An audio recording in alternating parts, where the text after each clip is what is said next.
So I'm super impressed with this. I love this. I think I snapped on on shoes in the Garland. I guess I really don't know what Christmas is all about.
Are you there? I can't.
Garland is up.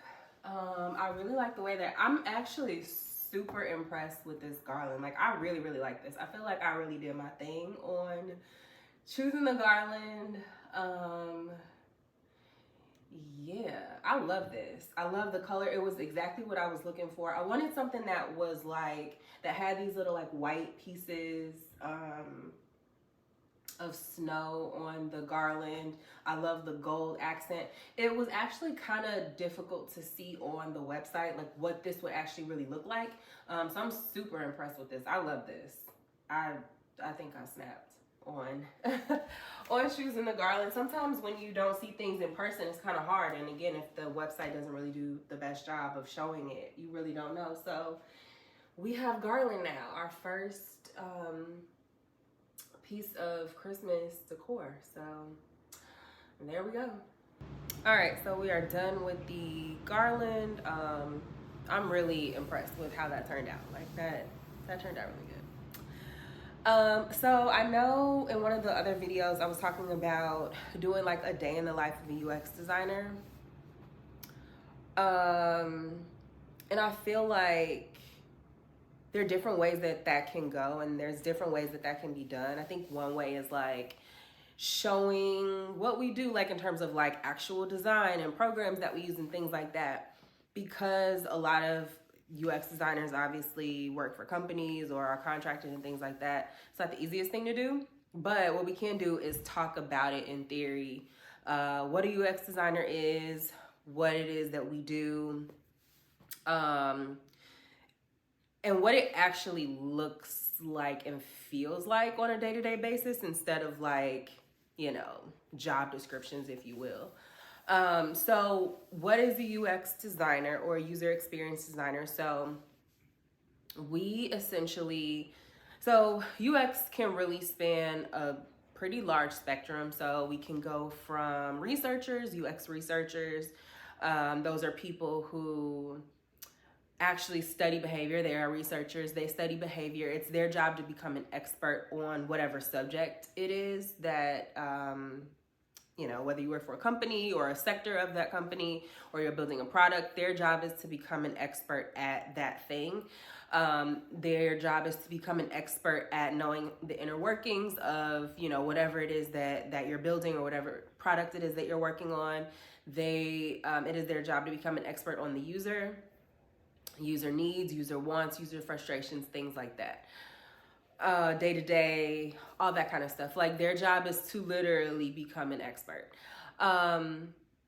So that's a user researcher, which can be different from a user experience designer, depending on where you work and like what roles and job description, or whatever job descriptions they want you to do or what roles they want you to do. Sometimes they want you to do both. Sometimes they'll separate the two. Then you'll have like your UX designer, and this is kind of like a larger kind of umbrella that I'm speaking about. You'll have like a UX designer who actually is the one who carries out the design. They may, depending on where you work, you may do more strategy, which is like, you know, okay, we talk to the UX researcher, we find out from our different partners like project managers and things like that, what are some of the requirements that need to go into said design, and it is your job to strategically carry that out. Then you also have UI designers. So that's something that is a little different. UX designers can be UI designers. I'm a UX researcher, a UX designer, a UI designer. You do have people that kind of do everything. But you also have UI designers. So if you're not interested in research and you're not necessarily into the strategy portion of UX, you can just focus on the design, which is like color, pixel perfect, spacing, balance, all that kind of stuff. But again, most UX designers are UI designers as well. Like they have the ability to carry out the full design instead of just working on strategy. So in my role currently, I'm a UX designer. So I work on the strategy. I do a lot with the research. We have a researcher, but it's also really important for you as the UX designer to get really involved in the research. So whether that's going on site or whatever it is that the researcher does, like getting involved in those things as well, because you also need to become an expert. The UX researcher just needs to be a little more of an expert, if that makes any sense, because they're the ones that are relaying that information to everyone else. A typical day, it really depends. So a lot of times we are in meetings about a bunch of different things. We could be in meetings with partners like project managers. Their job, in a sense, I'm not a project manager, but if I had to kind of sum it up, their job is to understand what are the projects or jobs to be done and what are some of those requirements, if you will. So just an example, if you were working at Google, and let's say you had a project manager who worked for Gmail, and they were the project manager specifically for Calendar. Their job might be to say, okay, what are some of the things that we want to enhance with Calendar? What are some of the issues that people are having with the actual calendar itself? And so UX researcher would do research, things like that. They would get with the project manager, and together sometimes they would come up with some of those next steps for whatever the enhancements should be to Calendar, and the UX designer would carry those out. That's like a very broad example, but that's how it works. So we can be in meetings with project managers, either reviewing new work or talking about new work or reviewing current work. We can be in meetings with developers where we are handing off work, handing off some of our designs for projects, talking those through with the developers, answering any questions they have. It may be a situation where we've handed off our designs and a developer has started working on them, and now they have questions, or now they've designed something and they actually want to show us. So, you know, we're going through that QA process with them. It could really be anything. Some depending on where you work, some companies have stand-ups where it's more of like your team and everyone's talking about what they're working on. Meetings, right? Different meetings for different things. yeah, so there are those kinds of meetings throughout the day. Then obviously you have your time to actually work on design, or get things done. So during that time you're working on any projects obviously that you're working on. So one of the biggest design tools right now is called Figma. Figma is like one of the largest design tools right now. So we're usually doing work in Figma. That's our main tool. That's my main tool that I use to design everything. Those are, a lot of the screens that you see on applications that you use were probably designed in something like Figma. It is what we use to hand off to the developers and things like that. So that is a huge tool for UX designers. If you're interested in UX design and it's something that you think you might want to learn, I would definitely recommend just getting into Figma and playing around, things like that. They have a really great YouTube channel too, if you're interested in like how to do specific things or just really learning it. So yeah, love Figma. Y'all know I told y'all I'm like recovering from a cold, so I'm still nasally. When we're actually working on work, obviously we have different milestones or dates that we typically need to hit. So, someone might have a milestone for this Friday. It's maybe a week from now. And so typically the way that I like to work is I like to make sure that, okay, if the deadline is Friday, my deadline is usually like a couple of days before, so that I make sure that I don't run into Friday.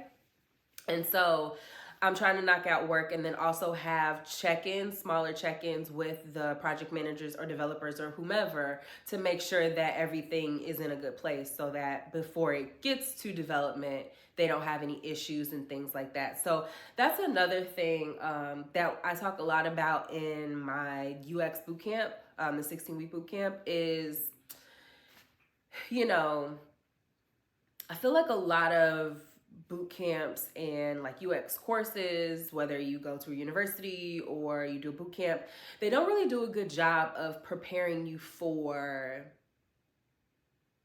I don't know what you would call it. I don't know if it's bureaucracy, but it's like they teach you how to design. They teach you how to think like a UX designer. They teach you like all of the things. But there's another part of UX, which honestly, there's probably this in every field, where it's like how do I know how to work with partners? I think that's the biggest thing, because, your partners and their success is your success. So if you hand off a design to a developer and they bring something back and they deliver something that is not what you designed, how do you handle that? When talking to project managers and they are giving you a document that's full of requirements, but the requirements are not written in a way, or they're not detailed enough for you to do your job, how do you handle that?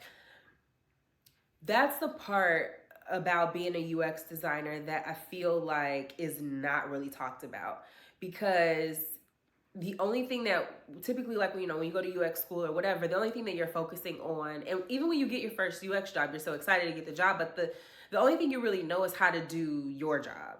But what you really have to understand and know is how to do everyone else's job as well. And not necessarily how to do their job, but you have to, since their success and what they do affects you, you have to make sure that you're in constant communication with them around making sure that they get you what you need to be successful and you get them what they need to be successful. And to be honest, it really comes with experience. In my course, the way that we handle it is we go over real world scenarios to give you the context, or to give you the information in context, so that you can understand. So when you do get your first job, you know how to handle some of these situations in these working relationships. But once you actually start working, that's when you'll really start to understand, okay, these are some of the, working relationships that I'm going to have to figure out how to navigate. And that's probably every field. But I just kind of go back to like different boot camps and, you know, whether you're going to university and things like that, that's the piece that really is missed because they're so focused on making sure that you know what you're doing. But again, like what I'm saying is that your success is often based off of how other people do their job. So that's a huge part of it as well. So a lot of meetings will also be, you know, with our partners, we'll be talking about those things as well. So like, let's say you get a list of requirements and there's something that's missing. You may, you know, either Slack them, email them, or you may set up a meeting if you need to talk about, you know, to talk through those things. Let's say, you know, you have a developer who shoots you over a link to what they've designed of yours, and you take a look at it and it looks nothing like the design. You know, can handle that in different ways. And like, how do you actually handle that? And how do you make sure that that doesn't happen again? Whether it's that particular developer or another, how do you make sure that your design is designed in a way and is communicated in a way that's clear, that doesn't happen? And a lot of times it's not even the design, it could be the particular person working on it, or it could be maybe I could have had better dev notes, you know, notes or annotations for them so that they can really understand things.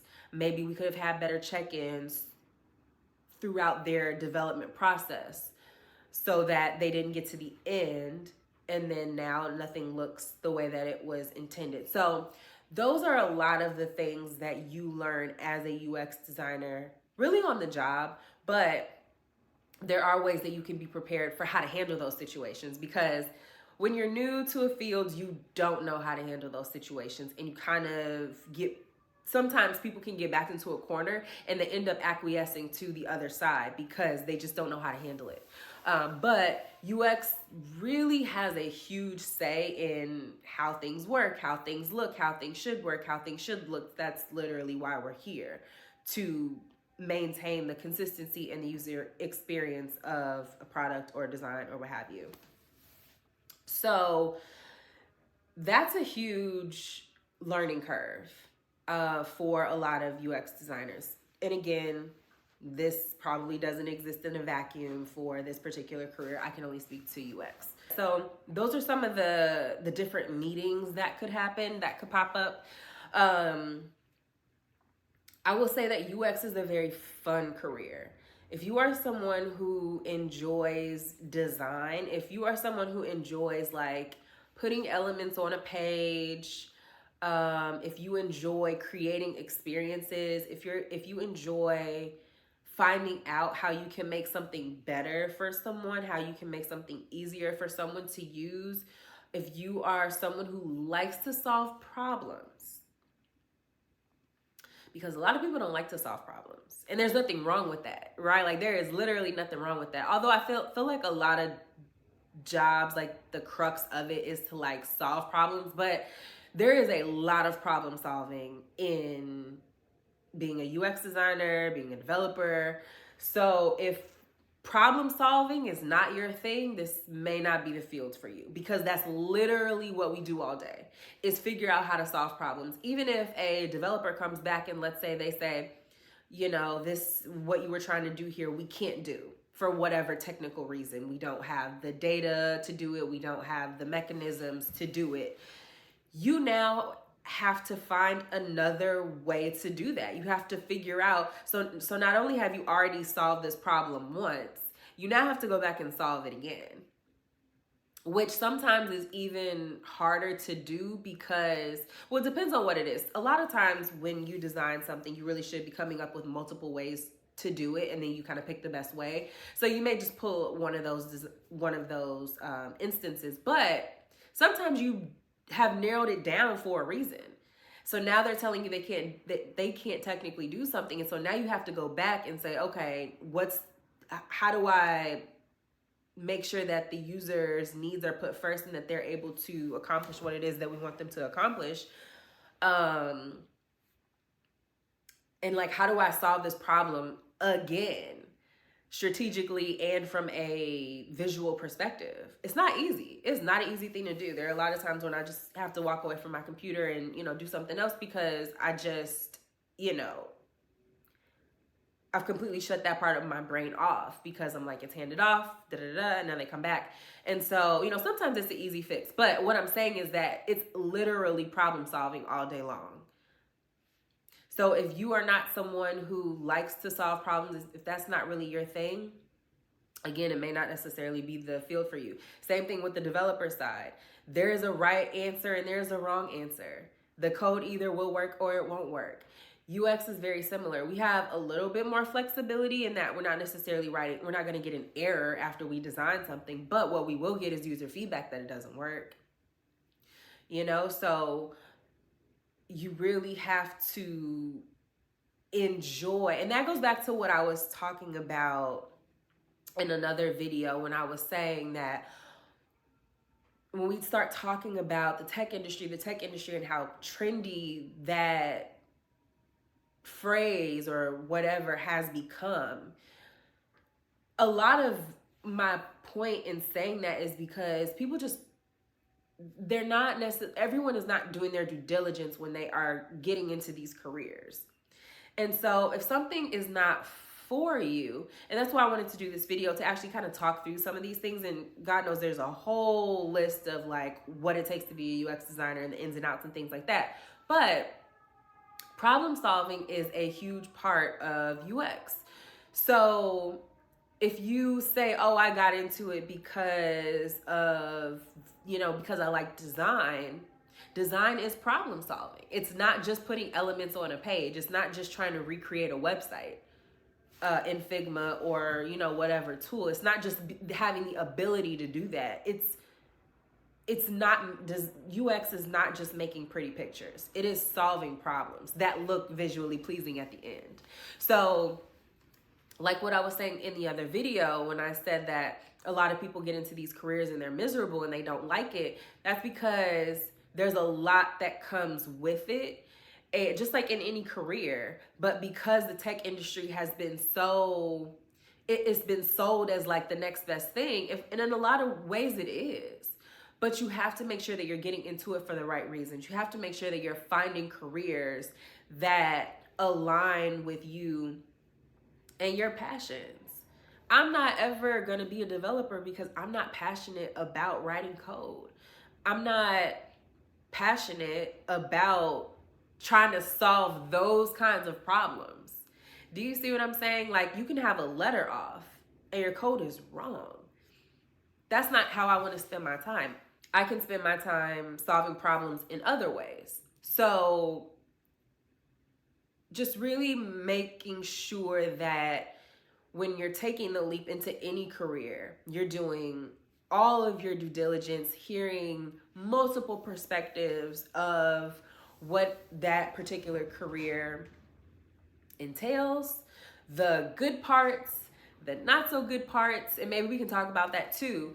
But it's not just looking at, oh, this career makes X amount of money, or, within a year or 2 years, I'll be making this amount of money. Within 5 years, I'll be here. Like, do what you do what you love to do, and the money, I'm sure, will come.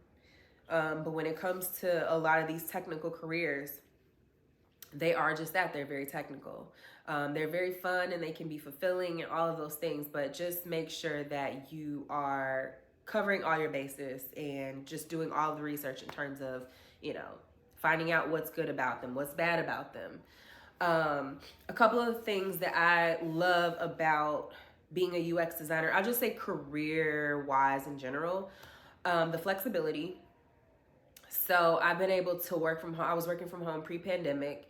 That was one of the reasons why I became a web designer or a UX designer, web designer that turned into UX, because I wanted that flexibility.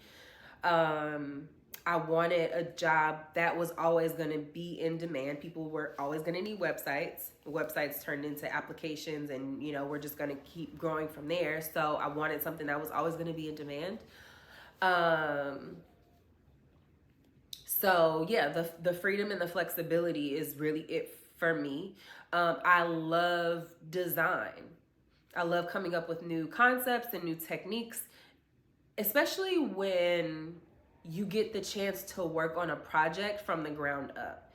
And I've been fortunate enough to work at companies where we were doing just that. We were building something new. And when you have the ability to build something new, not only is it fun because there's nothing's written.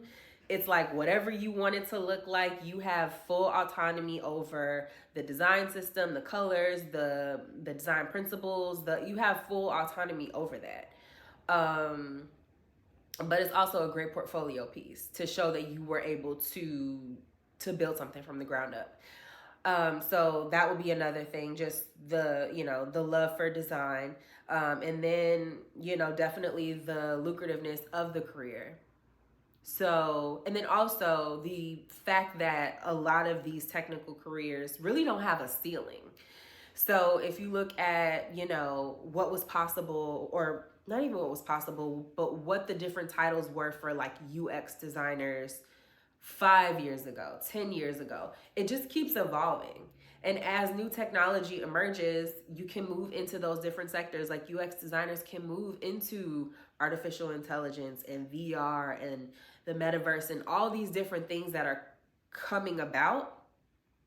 You do have the skill to be able to move into different areas. So, and those areas are only going to be, if you're talking about finances, they're only going to be more lucrative when you start talking about like, artificial intelligence and like, that whole world. So there's no ceiling on what it is that we do. A lot of people who have, technical careers. So that's another really great thing is like the world is run off of technology. So having a job that's always going to be in demand is really important. Some of the cons about being a UX designer. I mean, for me, honestly, I'll go back to problem solving, and I will say, if you are not someone who likes to solve problems, like I said, it may not necessarily be the career for you. However, in saying that, you learn how to solve problems. So whether you go to a university or you take a bootcamp course, like my 16-week course, or whatever it is, you develop that skill. So I don't want anyone to be taken aback or discouraged by problem solving, but I also have seen people get discouraged when they get into the field and they realize that it is a lot of problem solving. So I do want to throw that out, but then also throw in the other side. Like there are ways to, to get better. And, honestly, like I've been a UX designer for, I don't know, 7 years. And I've only gotten better. Like I know how to do my job, not just like the technical aspect, but also the other part that I was talking about, working with partners and things like that, to the point where you can literally put someone that's more senior like myself in any company at any stage, at any level, and we can figure it out, right? Like we can build these products from the ground up. We can build, new features, and we can do it all because we have the skill to be able to do that. And that's learned. You know what I mean? That's not anything that you can't pick up.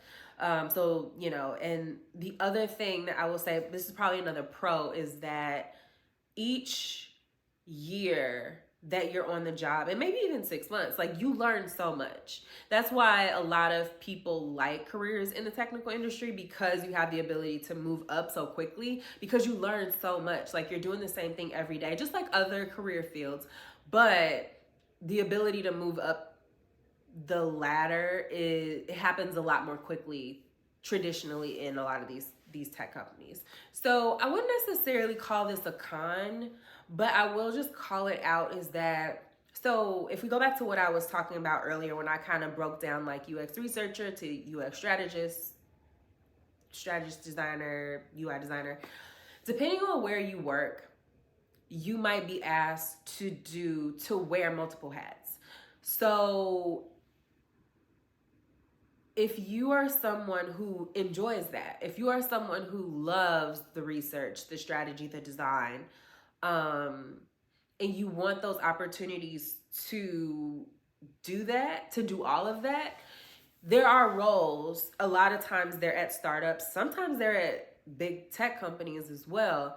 There are roles and opportunities where you can do all of that,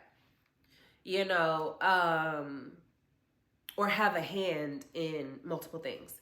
If you are someone who does not like that, that might be a con for you. So what you want to make sure is that you are reading the job description really carefully.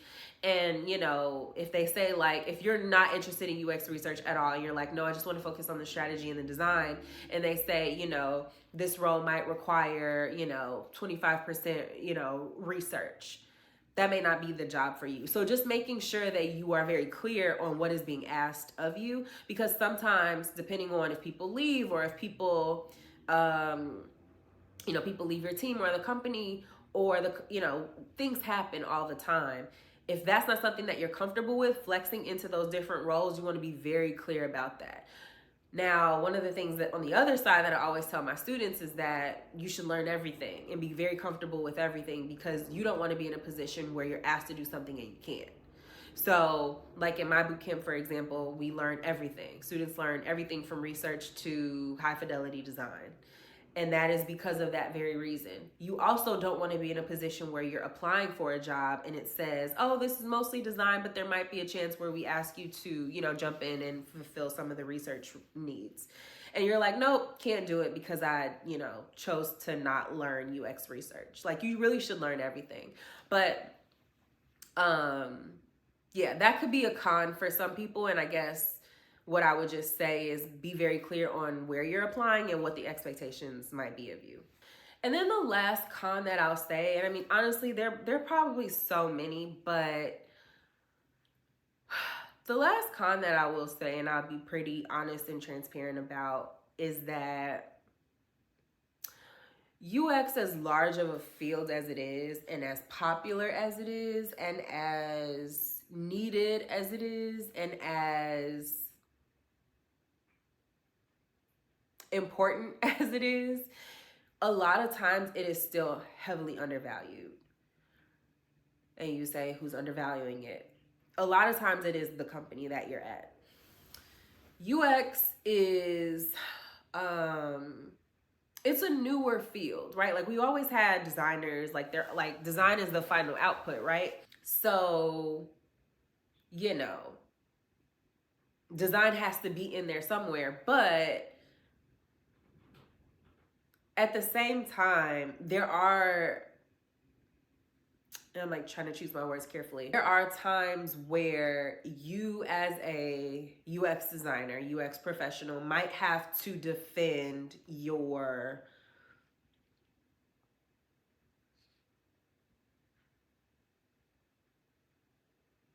job or the need for your team to exist. And we talk about this in my course, and we go in depth about not only why this happens, but how to actually prove the value. But just in a nutshell, sometimes UX is seen as that it is not as important as other areas. And you could say, how could that be? Obviously, you know, if a company needs to build a website or application, like, for sure they'll have UX designers, but sometimes because UX is so regimented, because we have the research portion and we have the strategy portion, and even within research and strategy, there's so many different things that need to happen for that to exist. A lot of times, the way that we work and how in depth we go to get answers for research, or to even conduct research, or to have strategy sessions, and just, you know, all these things, a lot of times that can be seen as unnecessary. And if the business just wants to move quickly, and because UX is a process, it's a proven, tried and true process that you have to follow this process in order for this to work, right? It's like baking a cake. Like, you have to do things in order. You know what I'm saying? Like, you can't skip steps. You can't leave steps out, or you will get a certain result. Because of the detailedness of the UX process, a lot of sometimes that can be asked to be cut short. It can be seen as unnecessary. So because of the detailedness of the process that we go through, sometimes that timeline doesn't always match up with the timeline of the business. And that's honestly just one of the reasons why UX is sometimes undervalued. But, you know, I will say at the end of the day, it usually all works out. It's just sometimes it comes down to one person or whatever, a couple people who sit in a certain place and they're trying to make decisions, and sometimes the way that UX work is seen as a blocker. That's when you have to really know the UX process, and you really have to understand why we work the way that we work and why we do the things that we do, to be able to defend that. And we have data and we have all kinds of things that we can use to prove the value of what it is that we're doing. But what I will say is that it is very important to know how to do that. And it's very important to know that that is a thing that exists in the UX field. Now, does that problem exist with other fields in, you know, the technical industry? I'm sure it does. I don't know what those are to list those out. I can only speak about UX. And somehow, and why sometimes the field, the team is sometimes undervalued. And I will say also, because I think this is also really important, is that a lot of times we think that this only happens at certain companies and not others, and I will tell you that it happens everywhere. So you really just have to be able to, or I will say it can happen everywhere. So as a UX designer, the best thing that you can do is be a really good UX designer. And I'll just end by saying the reason why that is the answer is because when you know how to do your job and you know why your job is important, you're able to push back on those things and you're able to push back effectively. So I'll say that's one of the cons. I will also say that never should deter anyone from getting into the UX field. You know, it doesn't really have, you know, some people might be thinking, oh, well, you know, is there job security in that? Yes, there is job security. And a lot of times, like I said, UX is a new field. And when things are new, people who don't understand this new field will sometimes ask questions about why certain things are the way they are. And you just have to be able to defend that. It is not uncommon at all. It's not uncommon. And it should not deter you from wanting to become a UX designer. So, yeah, I'll say those are a few pros and a few cons. God knows if I sat down, there'd probably be a whole list of them. But I just want to give you guys who might be thinking about a career in UX a different, you know, another perspective. This might be the first time you've heard of UX. This may not be the first time you've heard of UX, but what I would, you know, say is that if you're interested in anything, in any field, like YouTube is a great place. Just listening to people talk about their experiences and their perspectives, like it's a great way to try to understand the field as best as you can before you decide, okay, this is something that I want to do. It's a great field. It's so much fun. It is, you know, it's, I feel like sometimes like the TikTok videos make the working in tech glamorous. I don't know why, because you get to like work in your pajamas. Listen, as long as you work from home, you can probably work in your pajamas, right? Like, these careers, and any career is what you make it. You can make the most a career that would seem like it's the least glamorous because you're doing it, right? So like, don't allow social media or whomever to try to sway your decision based on trends. These are lifelong careers. These are very important careers. We're doing very important work.